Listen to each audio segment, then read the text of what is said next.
Negative emotions, like their positive counterparts, help us learn. We need to learn because we're stupid and easily damaged. Yeah. I want that on a t-shirt for sure. That's you gotta put the next sentence in there though too. We can die. That's right. not good, and we don't feel good about it. I tell you, man. Welcome to the Country Boy Book Club, where we take the time to really enjoy life and become a little bit better every day. And what that really means is focusing on the whole picture. We are focused on improving our mental, physical, spiritual, and financial well-being, and we love for you to come with us on this journey. In this series, we cover Jordan Peterson's 12 Rules for Life and Antidote to Chaos. We're happy you're here and can't wait to hear what you're getting out of this book. Join the conversation. Join the community. Let us know how things are going your way. Like and subscribe and follow us on all major social media platforms. All right, let's get into today's chapter.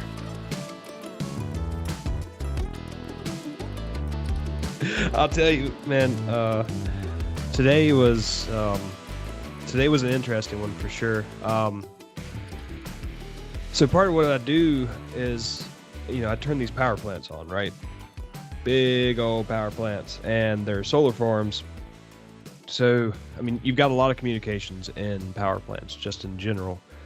But you think about a solar farm, man, like you're talking,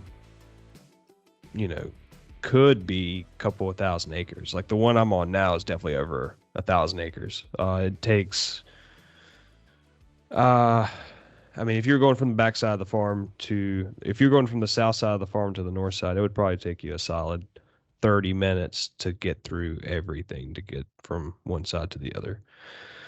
Yeah, that's big.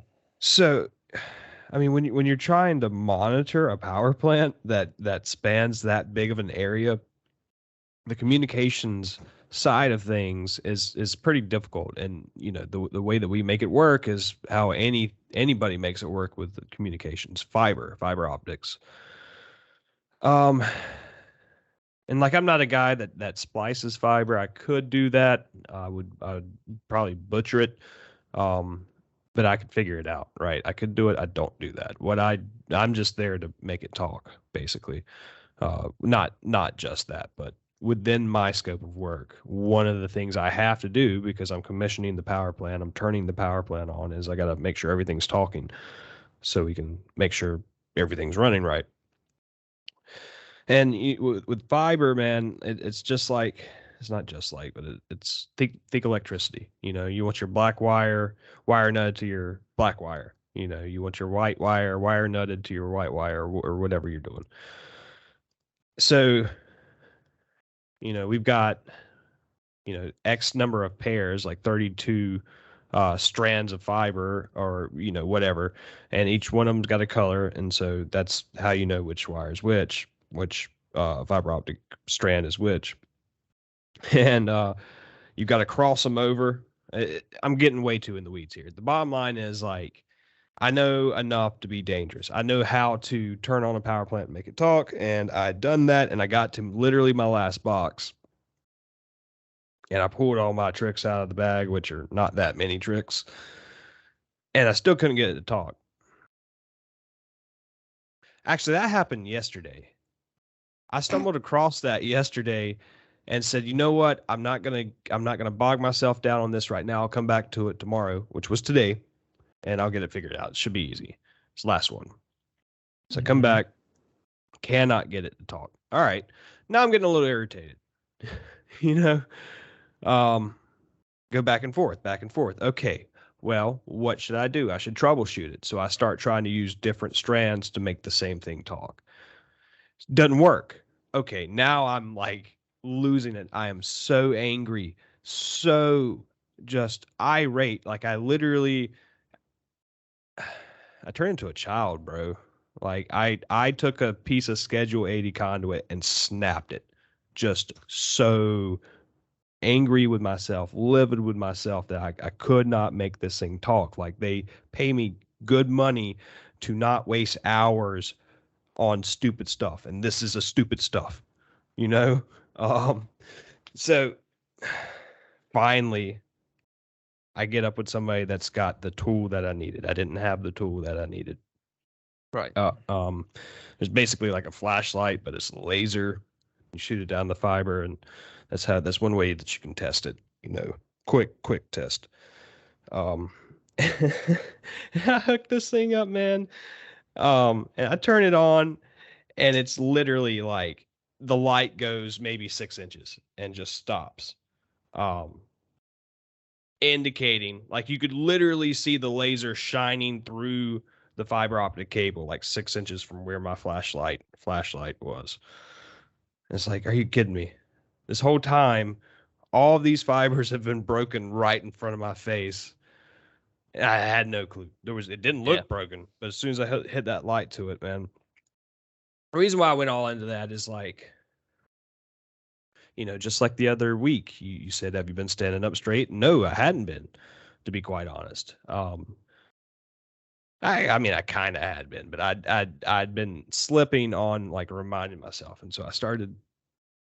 I've been more focused on that. That one reminder has helped quite a bit. Because that was, I mean, what, a couple weeks ago maybe, and I'm still thinking about it.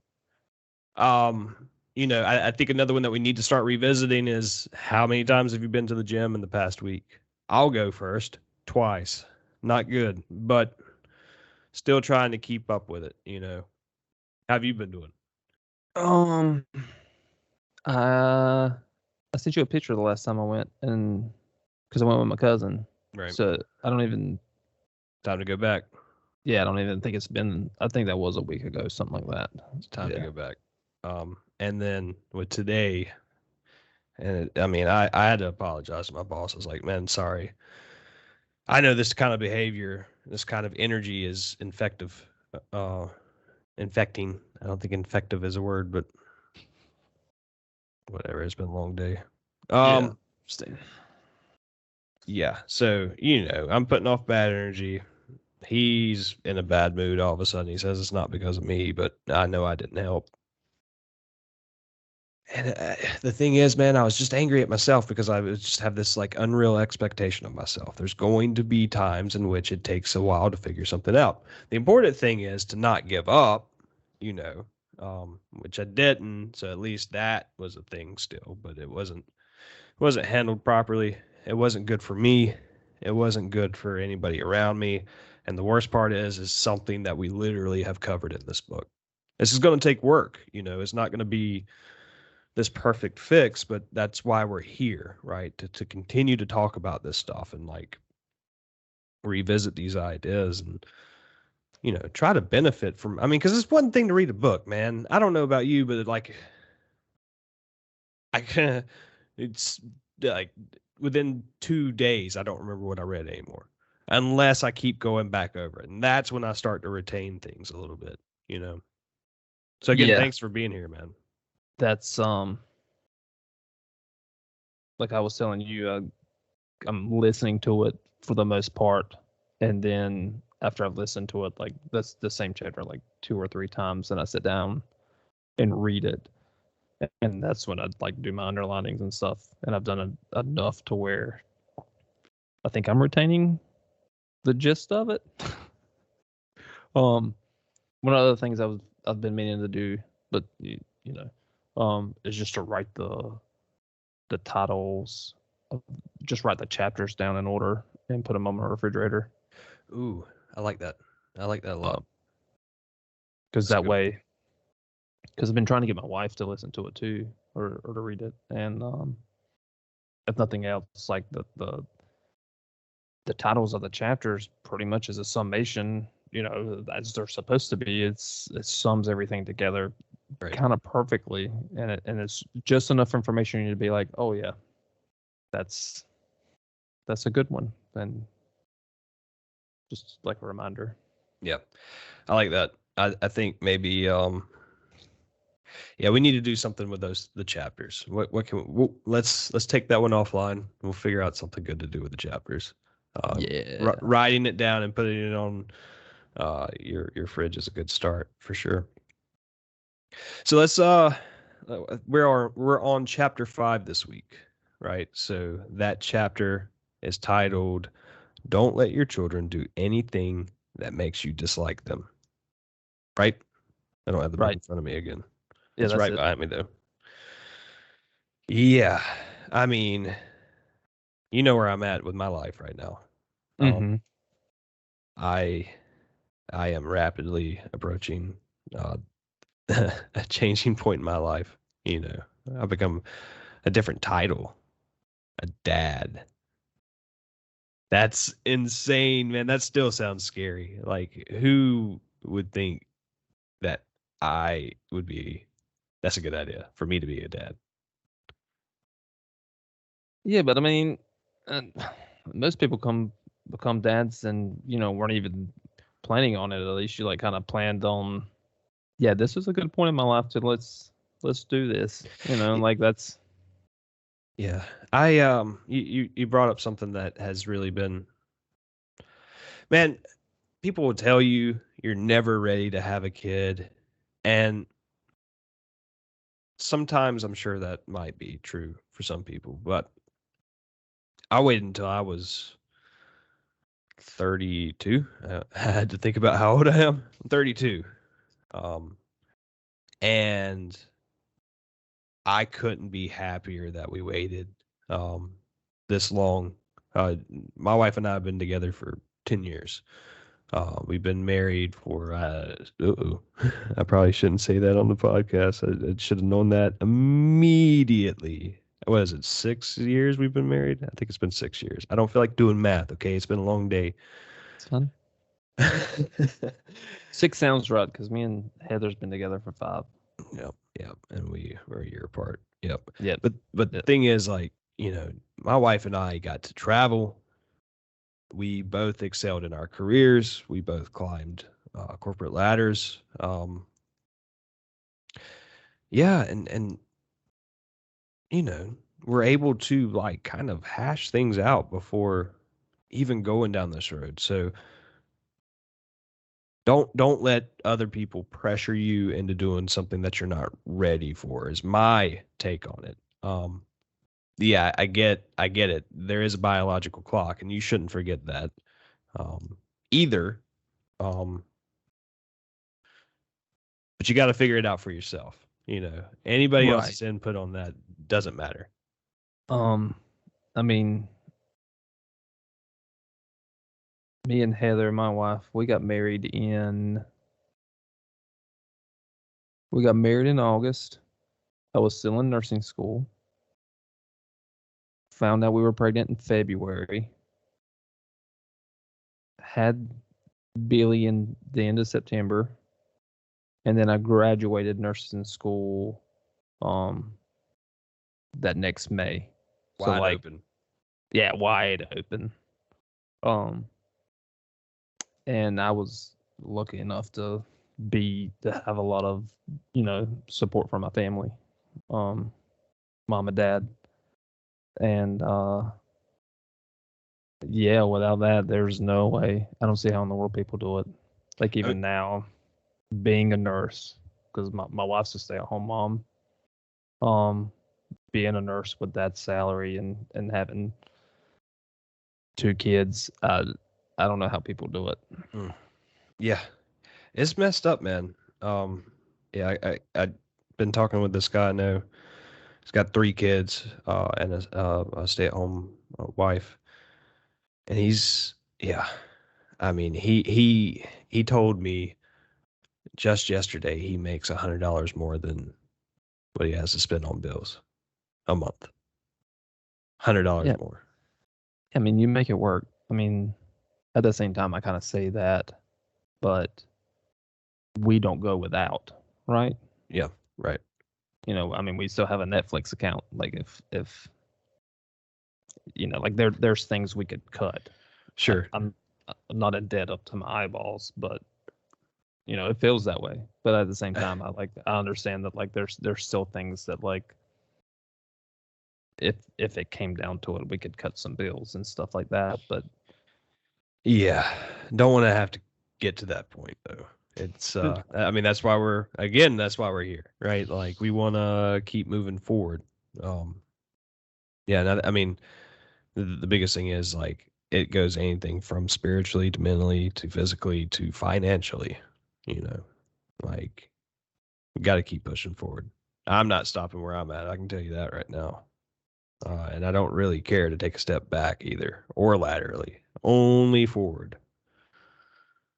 Which I'm good where I'm at, anyways. I think I did pretty damn good. Yeah, I'm pretty happy with myself. Hell yeah. So let's get in this book, man. First notes I have are on page 115. But basically, you know, the what he does with this chapter is he opens it up for discussion regarding, you know, cultural preferences. And so he kind of unpacks, you know, cultures like the, you know, Chinese culture and their preference as to, you know, which gender child they would like to have. And then he goes a little bit deeper into more individual preferences. And, you know, one that he unpacks is,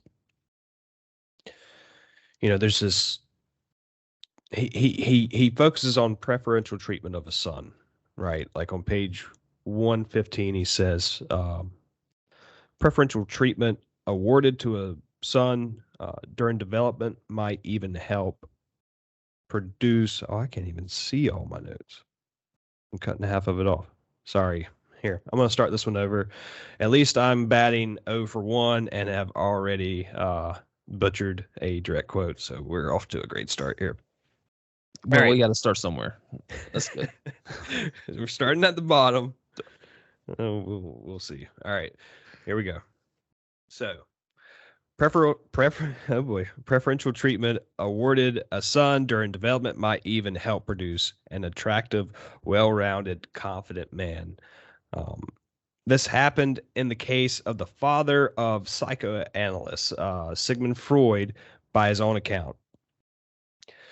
A man who has been the indisputable favorite of his mother keeps for life the feeling of a conqueror, that confidence of success that others that often induces real success.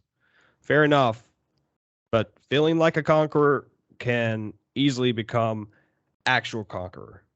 Genghis Khan's outstanding reproductive success certainly came at a cost of success whatsoever for others, including dead millions of Chinese, Persians, Russians, and Hungarians. Spoiling a son might therefore work well from the standpoint of the selfish gene, allowing the favored child's genes to replicate themselves in a oh man, I can't see innumerable offspring. To use the evolutionary biologist Richard Dawkins' famous expression, um, but it can make for dark, painful. It can make for a dark, painful spectacle in the here and now, and mutate into something indescribably dangerous. I have got to zoom that in. My boy, I am officially losing my vision all of a sudden. Like that shouldn't have been a problem to see. But it was. How do I zoom in? You've also had a stressful day. Oh man, yeah, that was not a good one. I don't know how to zoom that in. I'm just gonna have to struggle, guys. You Anyways, can just increase the font size if you want. Oh, hold in most applications if you hold control and you use your mouse wheel, it'll zoom. well, I'm on a. Anyways, listen, this what I just read there, which what I just butchered there. I identify with, man. Like, I had a complicated family growing up as far as siblings were concerned. So I pretty much grew up as an only child. And so preferential treatment by default, right? So now, like, I'm not a very confident guy. Like I've got my insecurities, but when it comes to like my ability to do something, I'm perhaps overconfident. And what I'm getting at is like that absolutely stems from like having a family around me that was perhaps too supportive, ultra supportive. You know, so I think I didn't land on like the dark, dangerous side of it, but I can totally identify with this. Like, yeah, I can see how that's a thing for sure. Yeah, I can see where it's a thing. With me, because I have an older sister, she's 2 years older than me. And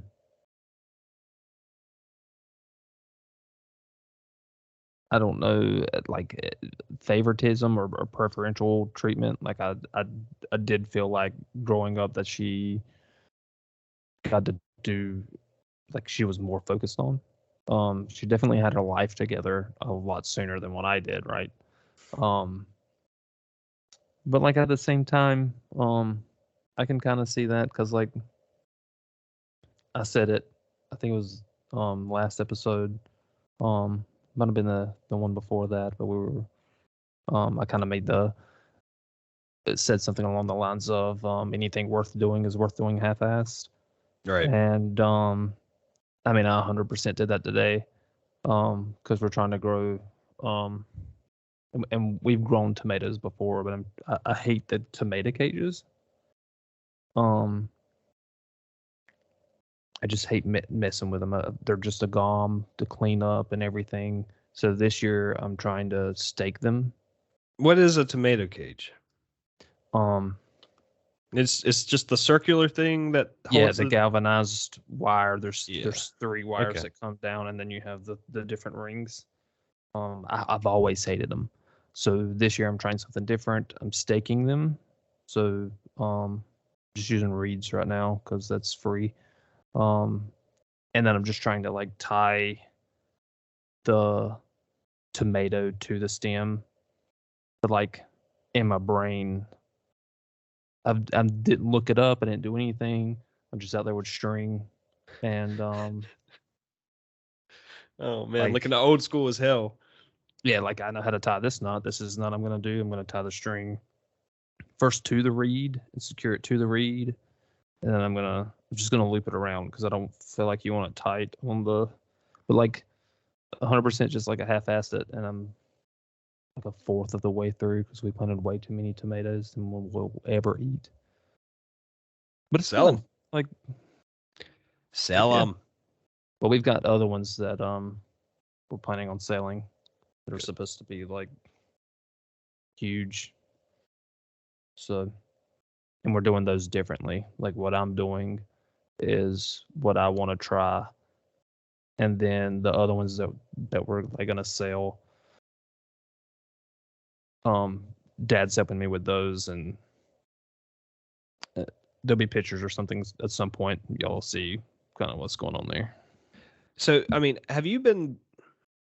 I was about to ask a dumb question. You've obviously been gardening, at the very least, to say it lightly. You've been farming, your entire life. Oh, but the question I was going to try to ask in a dumb way is, do you feel like as an adult you've learned a lot recently, or is your knowledge like just a culmination of an entire life worth of exposure?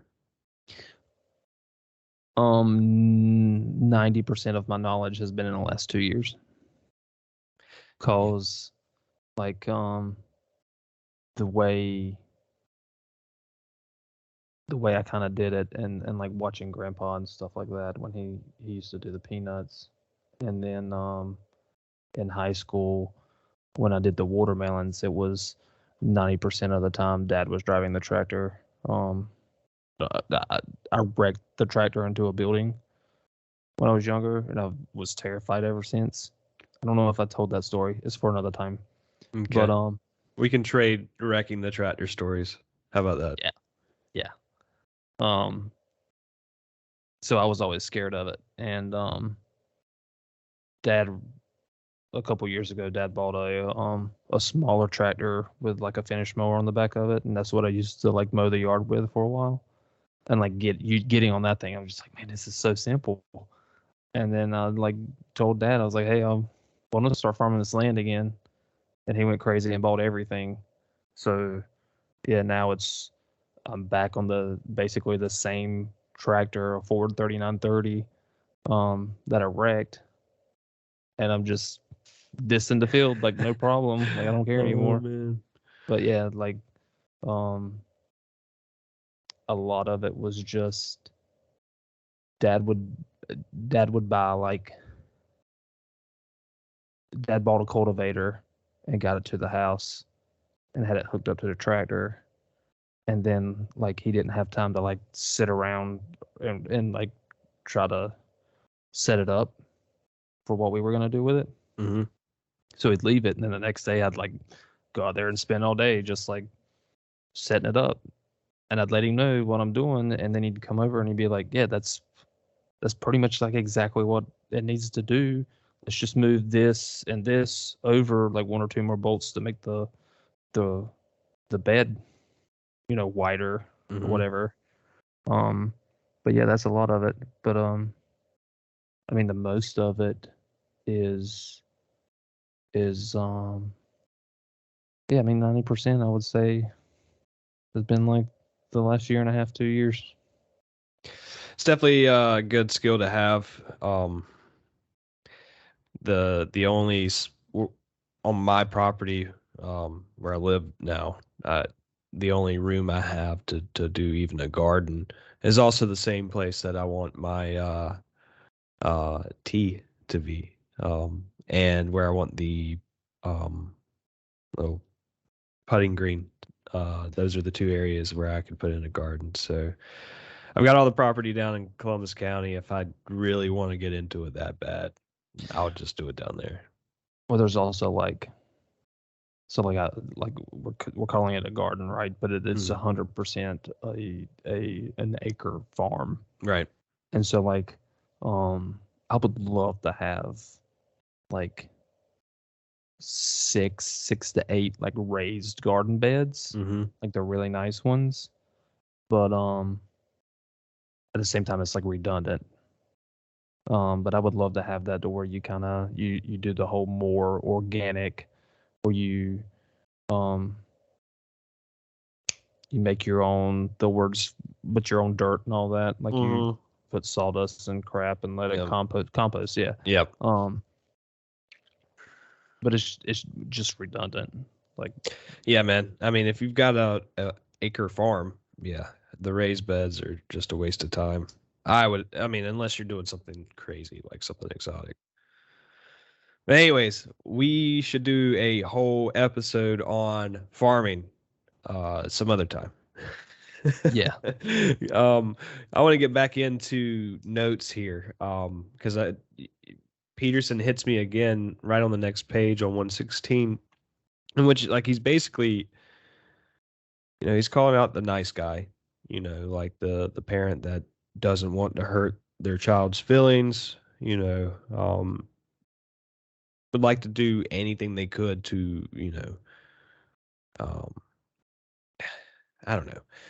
I I try to be as patient as I can, right? Like with people in situations like to a prop.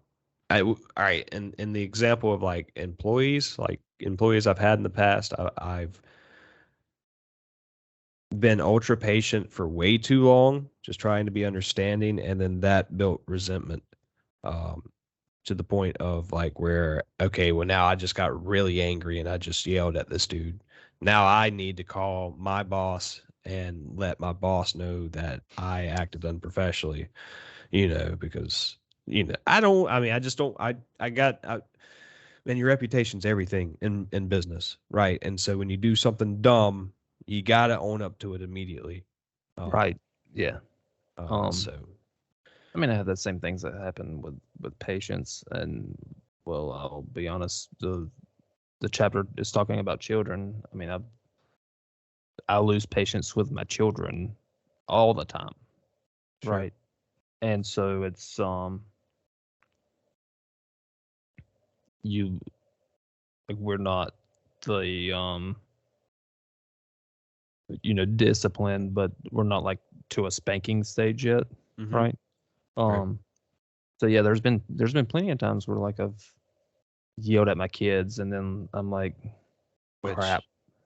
Which the spanking thing is interesting because of what we're going to get into later in the chapter. Like, Right. you may never get to that point. You might not have to. Um, Yeah. With Basically, to kind of foreshadow that, like, limit the discipline, the least force necessary. What were we right. going to say? And yeah, we'll talk about that when we get there. But I mean, it gets to the point to where you lose your patience and you like yell at them, like red in the face, screaming at them, and then like you're like, okay, that was wrong. Give me 2 minutes. Just give me 2 minutes by myself so I can formulate a thought, Right. please. Yeah. And then you go up to him and just like, hey, Daddy was wrong. Daddy should not have yelled at you. I'm sorry. But at the same time, please don't do that anymore. You know, Right. because my children are pretty much very understanding. Like I said, we haven't had to use a whole lot of like physical punishment most time if you sit down and you talk to them, like where I'm blessed in that point. But later on, But listen though, like, because you reached the point of yelling, right? You reached the point of a basically a small explosion, right? yeah, Like, yeah, you tried to, like, just deal with it. All right, listen, 116, page 116. No matter how good your intentions or how sweet and tolerant your temperament, you will not maintain good relations with someone you fight with for a month and a half worth of work weeks per year. What he's saying there is, like, he tells a story of this father and son, where the son didn't want to go to sleep, and the father would have to just, like, try to convince his son for 45 minutes every night to please go to sleep. um and so Peterson does some weird math in this book, especially in this chapter. This is one of the examples in which basically he's saying what that equates to is like a month and a half worth of 40-hour work weeks over the course of a year, um trying to get this damn boy to go to sleep. So, yeah, month and a half worth of work weeks per year. Resentment will inevitably build. Even if it doesn't, all that wasted, unpleasant time could clearly be spent more productive and useful and less stressful. Uh, yeah, this is again where my notes mess up because I talk to text some of this stuff. Um, but basically, you could be, doing less stressful and more enjoyable activity instead of trying to get your boy to go to sleep. But that's the thing is, like, man, that dad, I mean, he was just trying to get his boy to go to sleep, man. He didn't know any better. He was just, hey, that was life at that point. I'm just going to keep fighting the good fight until 45 minutes later, my boy goes to sleep. Not thinking that, okay, maybe I need to change my approach here. Like, this kid is acting out and he needs to be disciplined for this misbehavior. yeah. So at the start of this, I feel like he does a good point of why it's important um to kind of get these things under control so you're not fighting, right? Right. Um he says the habitual, this is on page 117, their habitual and predictable occurrences make them appear trivial, but that appearance of triviality is deceptive. It is the things that occur every single day that truly make up our lives. And time spent the same way over and again at an alarming rate. Um so yeah, that's just what he's talking about. The 45 minutes every night. And then he doesn't really get into it here. Um but how do you keep that from happening every night? Um for Billy, because we had that time with our oldest daughter. She just didn't want to go to sleep, and Peterson gets into it with one of the other kids, and where I feel like I'm cutting you off on one of your thoughts. No, no, no, Oh, no, okay. no. And I want to hear this For sure. Like this Okay. is the stuff I need in my life right now. You know. S- So my wife is all about like being a whole family, like wholesome. I don't know how to explain it. Anyway, she wants the kids to sleep with her in the bed every night. Like we don't have a separate. They have their bedrooms, but like, and there's a bed in there if they want to use it, but like they never want to use it. There's been 3 times where my daughter, who's now 4.5, has been like, I want to sleep in my bed. Hmm. But then it's like, Daddy, will you sleep with me? And No. like we lay down, and within like 5 minutes, she's like, I want to go get back in the other bed. So we have 2 queen size beds that are smashed together. We have a family bed. Mm-hmm. Um, when we started trying to put Bailey down, um, to kind of sleep by ourselves, and I feel like we kind of messed up here. And now, like thinking back on it, like this was kind of simple. Um, one of us, me or my wife, would take Billy in there and we'd lay down with her, and she'd get up, and we'd like try not to make a game out of it, but she thinks it's a game, right? You keep trying to lay Mm. her back down, and she thinks it's a game, and you're like, Billy, this isn't a game. You have to go to sleep. And so, um, 45 minutes later, you're sick and tired of trying to get this kid to sleep. So Yeah. you're like, she's 2 years old now, but you're holding her, and you're singing all the songs, and you're doing everything, and she's just wide open, ready to go. And I really feel like, um, looking back on it now, I really feel like instead of doing it that way, it probably would have been a lot easier on both of us, on all 3 of us, me, the wife, and Billy, if we would have just all 3 went and got into bed, because then she would have understood, oh, mommy and daddy are here. Maybe I should lay down with them. Um, but that didn't last too long. She finally figured it out and went to sleep. And then like once we had Henry, we kind of did the same thing where all 4 of us was laying down at the same time, and like everything clicked. And with Henry, like once we get in the bed, and a real important thing for us was developing a routine. Mm-hmm. So you brush your teeth, wash your face and your hands, go potty, PJs on, get in the bed, story time. Then one of the kids turns the lights off, and we have an owl that we turn on that is music a noise maker, and we just have Mm-hmm. it set to static. We've always had that since we've had the kids. Um, but all that happens, and we're all 4 laying down, and within 15 minutes they're asleep. So that's You've got it figured out. for now.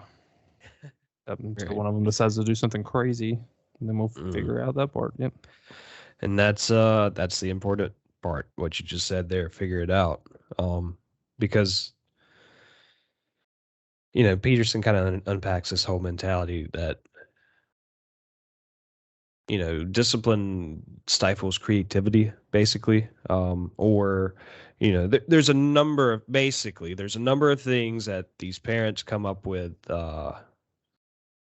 that are great excuses to not have to do the more difficult side of parenting. Yeah. Um, Page 119 had a pretty good quote from Peterson.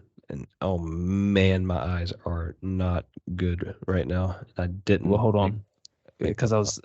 I Okay, was go thinking for it. about it, because you just said, you know people kind of make excuses, and he covers it in kind of the the first paragraphs of the chapter. Um, the scenario is there's an airport, and there's a mom and a dad and a kid. Um, and every 5 seconds, the kid is like screaming at the top of his lungs, Right. right? And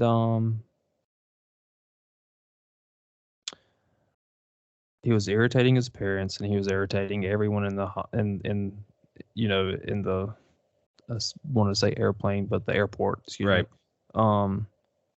and he straight up says, maybe he needed something, maybe that was no way to get it, but his parents should have let him know that.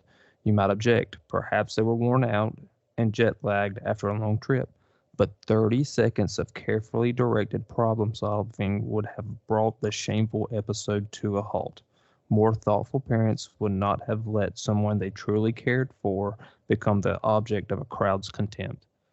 And like that kind of sums up the whole chapter to an extent. Yeah, that is a good point. Yeah. But at least he drives it home, right? Like it bears it's worth repeating for sure. Yeah, that's you know, you can take that quote that you just read and roll it right into the one that I was going to get into on 119, because basically what he's saying here on 119 is, there's also these social pressures, or like these ideals that these people carry, that just kind of excuse. Let me just read it. Here we go. I see today's parents as terrified by their children, not least because they have been deemed the proximal agent of this hypothetical social tyranny, and simultaneously denied credit for the role as benevolent and necessary agents of discipline, order, and conventionality. Oh boy, I can't say that word, can I? They dwell uncomfortably and self-consciously in the all too powerful shadows of the adolescent ethos of the 1960s, a decade whose excesses led to general denigration of adulthood and an unthinking disbelief in the existence of competent power, and the inability to distinguish between the chaos of immaturity and responsible freedom. This is increased parental sensitivity to the short term emotional suffering of their children, while heightening their fear of damaging their child to a painful and counterproductive degree. I'm going to read that again. This has increased the parental sensitivity to the short term emotional suffering of their children, while heightening their fear of damaging their child to a painful and counterproductive degree. Better this than the reverse, you might argue, but there are catastrophic, oh my God, I almost made it through that one. There are oh man, catastrophes lurking at extremes of every moral continuum. Yeah, I almost made it through it, man. That's a good one. Yeah. Like, we're so scared that we're going to do this damage that we missed the opportunity to correct things before they become big problems.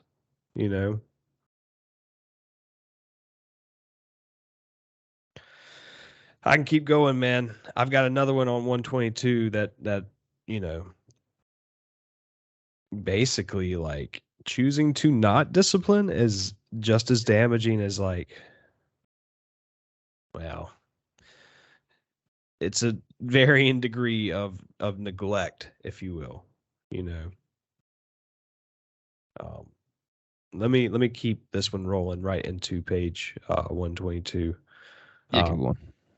Because children, like other human beings, are not only good, they cannot simply be left to their own devices, untouched by society, and oh my God, these notes, man, this is killer. Let me try it one more time. Maybe it's just my brain. Because children, like other human beings, are not only good, they cannot simply be left to their own devices, untouched by society, and bloom into perfection. Even dogs must be socialized if they are going to become acceptable members of the pack, and children are much more complex than dogs. This means that they are much more likely to go complexly astray if they are not trained, disciplined, and properly encouraged. This means that it is not just wrong to attribute all the violent tendencies of human beings to the pathologies of social structure. It's wrong enough to be virtually backwards. The vital process of socialization prevents such much harm and fosters much good. Children must be shaped and informed, or they cannot thrive. Uh, this fact is reflected starkly in their behavior. Um,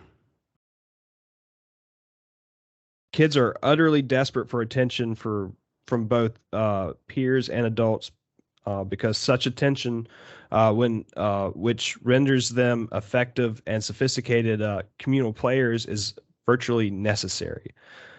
Children can be damaged as much or more by a lack of incisive attention as they are by abuse, mental or physical. He does say that. Like it's just as bad as like mental or physical abuse. This is damage by omission rather than commission, but is no less severe and long lasting.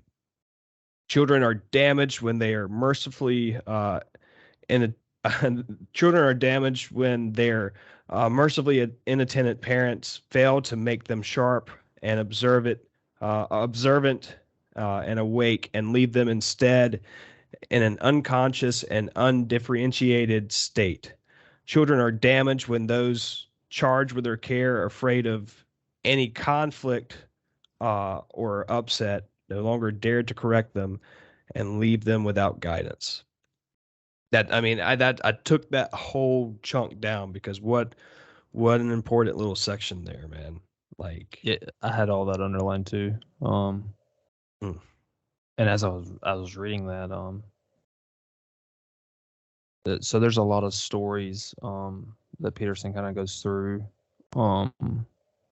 examples of like him and his children and other children that he's been with and stuff. But there's one in particular where he was watching over a kid, one of the neighborhood children. It was the one of like the first or second times that he had been there, and the kid just didn't interact with anything. And then it like came time for him to eat, and the mom, when she dropped him off, had said, "Hey, he doesn't eat. Just to let you know, like it's no big deal. Like it's eating is food. Without it, you die." right, Kind of thing, right? right, And so it goes right back into what you were saying. People don't want to be parents. The inattention to a child can sometimes be more damaging, right? yep, So the story goes on, and Peterson's wife sits his kids down and like basically forces him to eat, and rewarding him with saying, "Hey, you're a good boy," every time he finally takes a bite and stuff like that. right, He finally eats the whole meal, and then he just clings to Peterson's wife for basically the rest of the day. But hey, he's experiencing life finally, even if it is at the clutches of a woman. He's involved, right. and He's getting the attention he needs. right, because that's what you have to do. Whatever kind of attention that child needs, because every child's temperament is different, and apparently, and this child has been void of anything for a while now. Right. So, the mother finally comes back. The mother of the child comes back to pick the boy up, and she comes down and she sees Peterson's wife holding the child, and she says, "Oh, supermom," she ordered resentfully, seeing her son curled up in my wife's lap. She then departed, black murderous heart unchanged, doomed child in hand. She was a psychologist. Yeah. The things you can see when even the things you can see with even a single eye open. It's no wonder that people want to stay blind. Right. And that again is one of the reasons why I love this book is it's a different perspective. Right. This is not rocket science. Well, like that struck me because you normally think of like children being neglected in like the bad parts of like the country, like whatever. But Peterson didn't raise his kids in the bad part of the country, like this mother was a psychologist. Right. Right. right? Like it's kind of an uh, I, in my mind, I don't know 100% no, but in my mind, Peterson was probably one of the college professors or something like that at that time. Yeah. So it's upper middle class, right? I mean, basically, abuse and neglect transcends classes. You know, it's not biased to a class. I have had plenty of acquaintances that had millionaires for parents, but they were pretty messed up individuals. And I do attribute at least some of that to the parenting that was involved there. You know.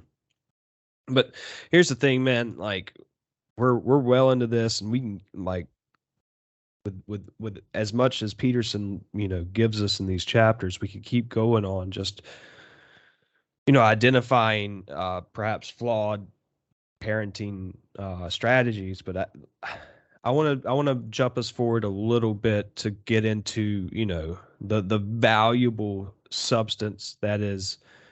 All right, so like the first part, self-reflection. Here are the things that are potentially damaging to children as far as like general parenting strategies. Now, on page 131, for example, we start to get into okay, well, how do you discipline? Um, I'm sure most of you know there's positive reinforcement and negative reinforcement, right? And so we want to believe that we can make positive reinforcement work. And here's the thing, man, it does to an extent. Like Peterson says it, we've seen it. Like you train a dog. How do you train a dog? Typically with treats, unless you beat your dog, in which I don't want anything to do with you. You can go somewhere else now. Anyways, um, I'm gonna dig another quote out of here if I can actually see from page 131. Negative emotions. Oh man, yes, this is the quote. Listen, I want to make a t-shirt out of this one. Okay. I want to figure out how to get this one on a quote because this one seems to me to be a really good quote for the Country Boy Book Club. Page 131. Negative emotions, like their positive counterparts, help us learn. We need to learn because we're stupid and easily damaged. Oh, man. Yeah. I want that on a t-shirt for sure. You That's gotta got to put the happen. you gotta put the next sentence in there though too. We can die. That's right. That's That's right. not good, and we don't feel good about it. I tell you, man. I I Oh. I think I could have done some serious damage to myself here recently on the frickin' boat, Like uh definitely a negative emotion letting go of that tiller and it immediately taking a hard turn. Yeah. Like yeah, that's just a small example of like, yeah, might not have died, but might have, Yeah. depending on like I was close enough to the house, I guess, but still pretty good ways out. And nobody Well, knew I was out there. So there's yeah. Well, I also mean, that. it's one of those things to where it took a hard turn and it throws you out, and if your kill switch isn't working, it's Yeah, gonna come back around and run you that's over. right. That's right. So Kill that's a switch big works on this one though. That okay. Nissan is no more. I am not messing with that Nissan anymore. Yamaha all the way, baby. Um, I'm not a motor snob, but all my motors are Yamahas, and they aren't giving me any problems like that stupid freaking Nissan. Yeah. Anyways, So that paragraph, I have that whole paragraph underlined. Um, dig into it. so I'm gonna start back from the beginning All because right. it's all important, right?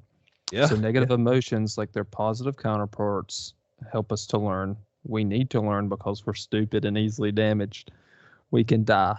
That's not good, and we don't feel good about it. If we did, we would seek death, and then we would die. We Yeah. don't even feel good about dying if it only might happen, and that's all the time. And that matter, negative emotions, for all their unpleasantness, protect us. We feel hurt and scared and ashamed and disgusted so we can avoid damage, and we're susceptible to feeling such things a lot. In fact, We feel more negative about a loss of a given size than we feel good about the same sized gain. Pain is more potent than pleasure, and anxiety more than hope. Oh yeah. Um, and I have the whole next. I have like a page underlined with all this stuff. But yeah, so That's like how? the interesting thing about you highlighting like whole pages is like this is one of the big payoff chapters. You know, like if you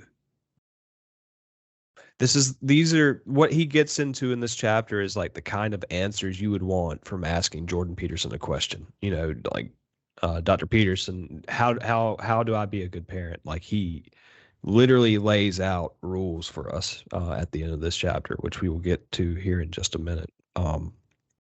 It's a really good one. I've got another quote, I think from 131. I don't know if you read it or not. I've got like a lot from 131 here.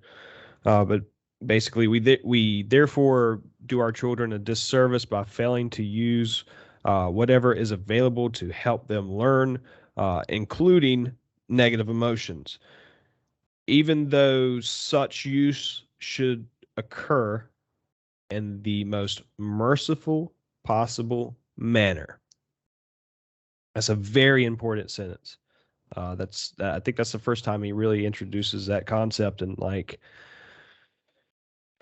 if you're like me, it's a big one, because I've got a temper. I get like the fiber story earlier today. You know, I can get angry, you know, and that my daughter doesn't deserve to ever experience the kind of anger I can put out into this world, you know. And so therefore I have to it's like the standing up straight thing, you know. It's like the treating yourself like somebody that you're taking care of thing. It's I've got to remind myself like you've got to discipline your daughter, but it needs to be merciful. You need to make it the most reasonable uh you know discipline possible. Right. Um, and like you were talking about anger, and this is like being in the field with the children. By field, I mean garden. Mm-hmm. It's very stressful for me. Cause like if I walk out there, I have a hoe in my hand because there's always weeds, right? Right. And then like my kids want to help, and we have like little hose for them to use. One of them is a full size hoe that I've attached to a piece of PVC pipe, but like you know, Right. it's something they can go out there and just play with.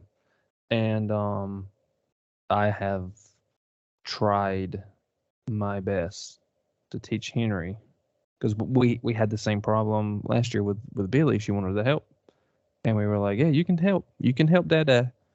Um, but don't hoe the plants, hoe the weeds. You're right. And we have lost so many crops, which is fine, you know, to an extent. It's fine. It's just a plant. It's just I always plant more than what I'll ever need. But whenever I see them hoe a plant, it infuriates me. So there has been once or twice just this year that like Henry has cried screaming out of the garden because I had to yell at him because this is like the fourth plant that you've hoed. Oh Please man. stop. You know. So like yeah. Oh. And like no, it's not good. But then it's like, you know, like I said, like 2 or 3 minutes passed. I go and find him because most of the time he goes and hides in the building. But I go find him and he's like over it. He's like playing with wrenches now, and I'm like, Henry, I have to apologize to you because I shouldn't get that mad because it's just a plant and you're my son and you're more important to me than a son. And he's just like pretend this is a wrench. He's just like, yeah, like he doesn't care Oh. anymore. So Right. you know, Oh but like man. the apologizing because you're gonna overstep yourself as a parent, right? Like Sure. it's just gonna happen. But I Right. feel like the other side, I don't feel like Peterson really covers in this. but the way children's children's the way children also kind of learn is they're watching you, right? Right. You are the parent, Right. Yeah. and so they're watching you. They watch how you interact with other people, um, and more importantly, they're watching how you interact with them, right? So if you screw up as a parent, just be a person that's big enough to understand that you screwed up and then go apologize to your Right. kids. Right. Right. Absolutely. So Absolutely. Absolutely. Yeah, and yeah. you see those kind of kids that don't get that because Yeah. they will never admit they did something wrong. Like Mm-mm. or, just won't even help figure out what the problem is because they had something to do with the problem. You know the type. Right. Or I'm thinking like I'm really curious in when my kids get to like their know-it-all stage when they're teenagers. Oh boy. I'm really curious if I'm gonna see that whole like I really want to know what's gonna happen there. Like if they're gonna Mm. go through that or if they're gonna be Oh, you I'm know. terrified. I'm very scared of the teenage years. It was a rough go all around in our house during my teenage years. Um, but I want to go back just a little bit because what we were talking about just a second ago. There's another. I guess this is from 131. There's another quote that I want to read. There's the first part is super important, and kind of puts a sense of urgency around like figuring this out now. So once my daughter's here, we can hit the ground running in the right direction. Here we go. If a child has not been taught to behave properly by the age of 4, it will forever be difficult for him or her to make friends. The research literature is quite clear on this. Um, this matters because peers are the primary source of socialization after the age of 4. Rejected children cease to develop because they are alienated from their peers. They fall further and further behind as the other children continue to progress. Thus, the friendless child too often becomes the lonely, antisocial, and depressed teenager and adult. Mike, it, there can't be any better motivation than to get your kid to behave 0 through 4 than that. You know, he lays it out in such a logical manner. Like you've got to get this. You've got to figure this out. It's such an important time in a person's life. 0 to 4, man. Yeah, um and I'm not like praising myself or anything. Um and I'm a parent, so like this whole chapter, like I just thought about my kids and 100%. I don't know if I don't have no idea if we're doing anything right, right? But uh, I see that in Billy. Um, her um her teachers at her daycare, like one of them has um like invited us over, like wanting to be around Billy more. Um, and we kind of um know a couple of the people that work there like personally stuff. So like we know that like whatever we're told is kind of like the truth. You get what I'm saying? So like we ask those questions. Hey, does we know Billy plays with this one specifically because like she talks about her like at home and stuff like that. But does Billy play with like all the kids? And she's like, yeah. If if there's a kid that's like not being played with or like is in a bad mood or something, like Billy's the one that picks up a toy and goes over there to him. And I'm Oh, like, nice, yes. nice, So how do we make nice. sure that Henry does the same thing? Well, I mean, But sounds like you're on the right track, man. yeah, but that's um one of the things because like it's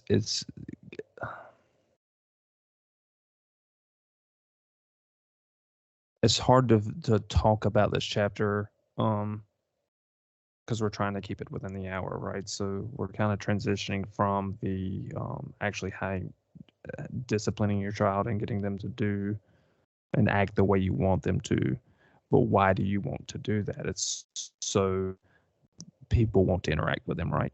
Yep. Right. And it's like what you were just talking about. So they'll have friends, and it's not just so they'll have friends that want to be around them, but then, like I was saying, adults will want to be around that child more. Because there's a different interaction between kids and adults and kids and kids. Right. Just socializing your children. And that's one of the things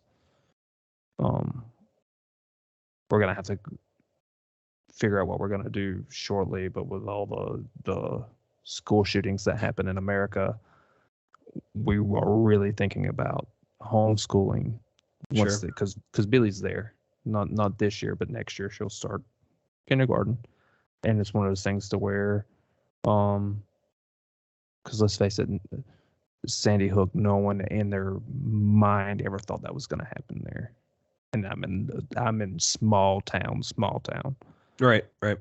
Would never imagine it happen here, but it 100% could. Right. So like that's one of the things is, are you going to protect your child? And he gets into like,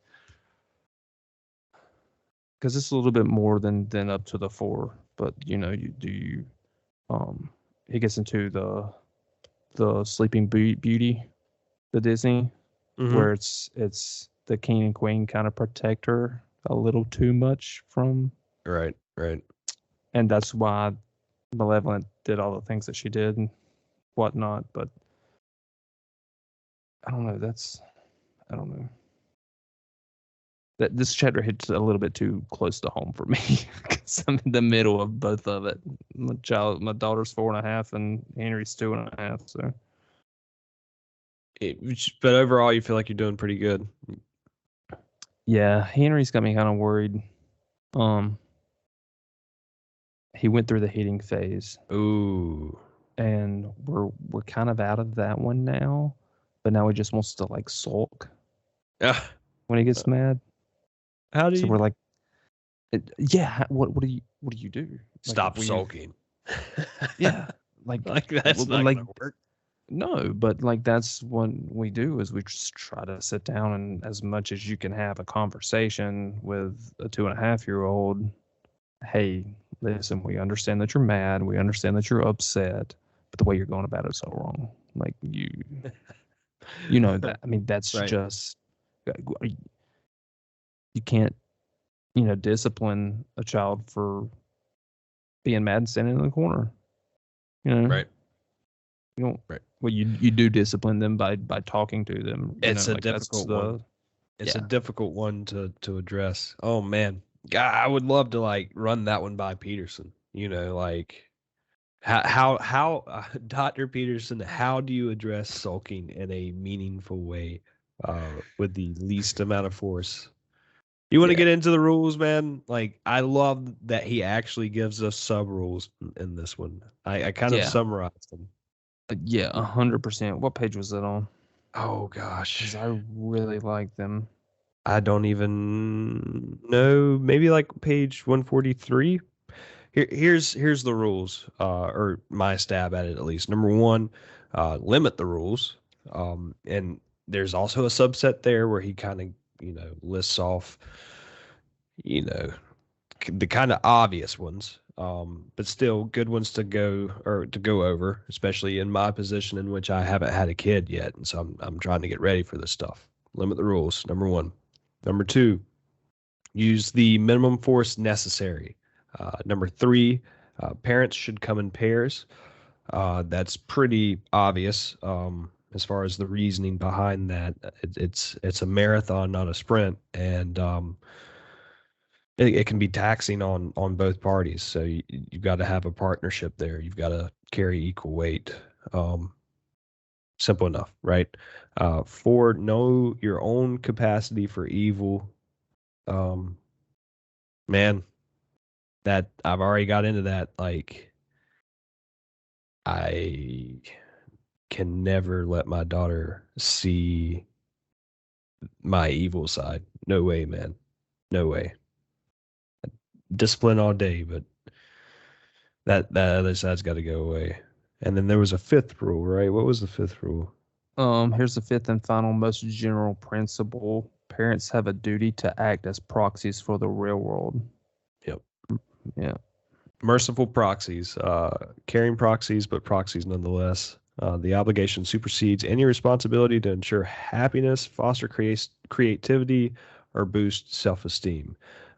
It's the primary duty of parents to make the child socially desirable.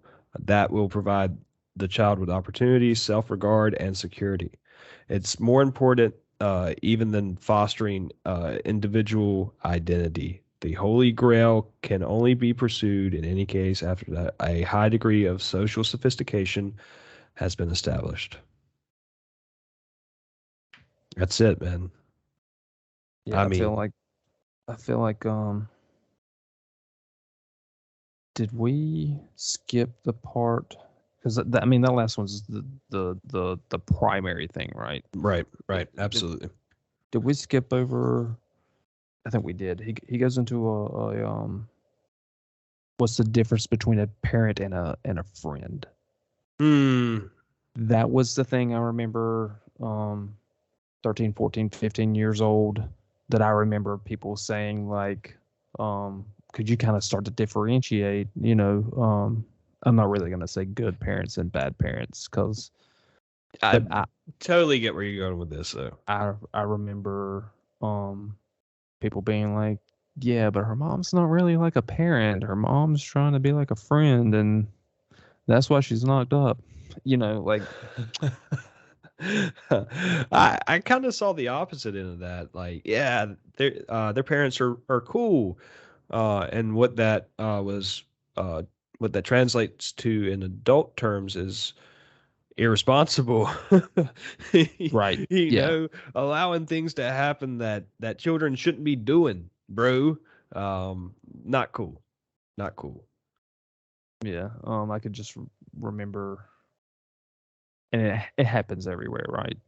But I remember 18 and 19, and like, yeah, sure, like this is older than the age group the chapter's talking about, but it all flows together, right?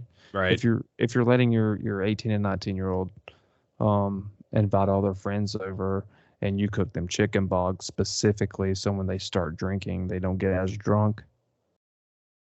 Yeah, like that I clearly remember one of those parties kind of happening and me being like, I don't think I'm gonna go to that. Yeah. Oh man. Because I don't know. It's interesting, like, to look back on childhood now, and because, like, think about who the parents were, man. Like, you get what I'm saying? Like, Yeah. when we were growing up, they were all these sage, just wise parents that had their stuff together and like just knew everything. And at least that's how I saw adults when I was a kid. And now as a card carrying adult, whoa, bro, there was some sketchy stuff going on back in our childhood, man. Yeah. I don't want to I don't want to keep like saying that I feel like I've always been a realist. I kind of just saw it as for what it was. Mhm. So yeah, I grew up in like the last name that kind of meant something, I guess. But yeah, I knew nobody had it together. Like I watched my uncle blow himself up with gasoline like 5 different times in like 4 years. What? Oh my god. Yeah, and like like I just just remember a bunch of when you get in the woods with your uncles and your dad and just stupid things happen. Uh-huh. Like, yeah, I didn't think anybody Like even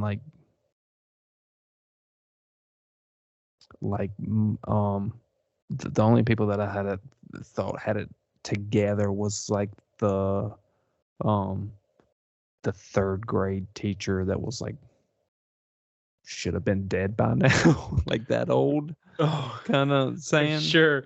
Okay, And yeah. like Now I'm tracking.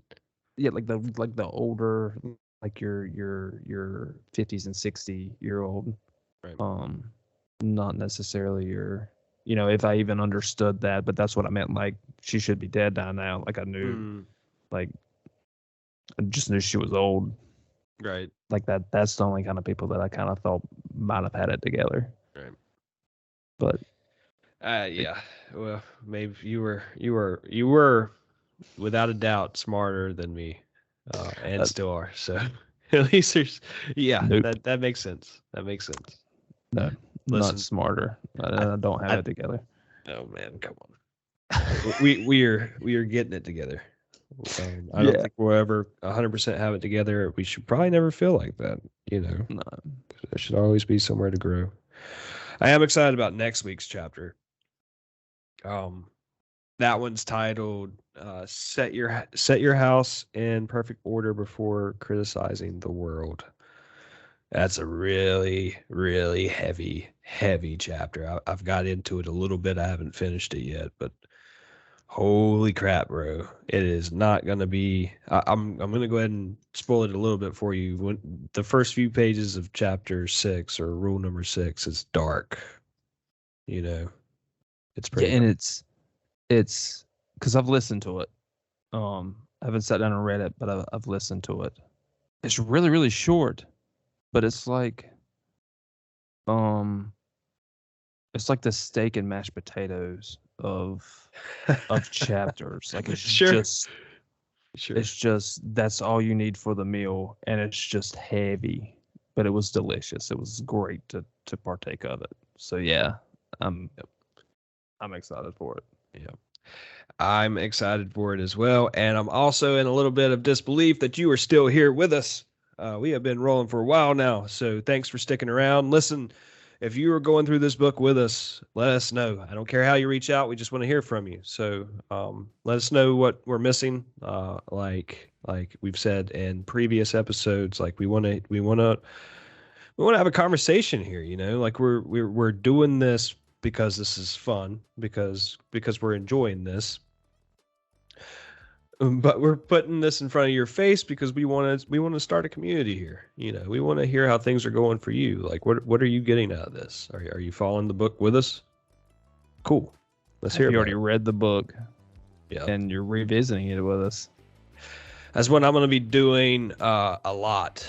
I don't know that I've already bought this book probably 4 or 5 times now for different people. I will never give my copy away. Here, I think I've shown this thing, but if I haven't, you got to see it. You got to see it. Yeah, I haven't seen it yet. I told you guys that this thing was like chewed up, and yeah, not kidding. This is what I carry around with me. Like to work, like this thing's got some freaking miles on it already. I probably never, maybe I said this, maybe I didn't. I'd already like got most of the way through this book once. Yours is a hardback? Yeah, that's how old this book is, man. I'm like jealous. I can't even find hardbacks anymore. Like I wanted to buy you a hardback, and the only thing I could get was the paperback copy. I'm telling you, like this is one of the first ones to come off the print, or the printer, whatever it is. I don't know. I'm tired. Yeah. It's late. Yeah. Okay. Yeah. So again, please reach out. We want to hear how it's going for you, and thanks for sticking around with us. We will see you next week.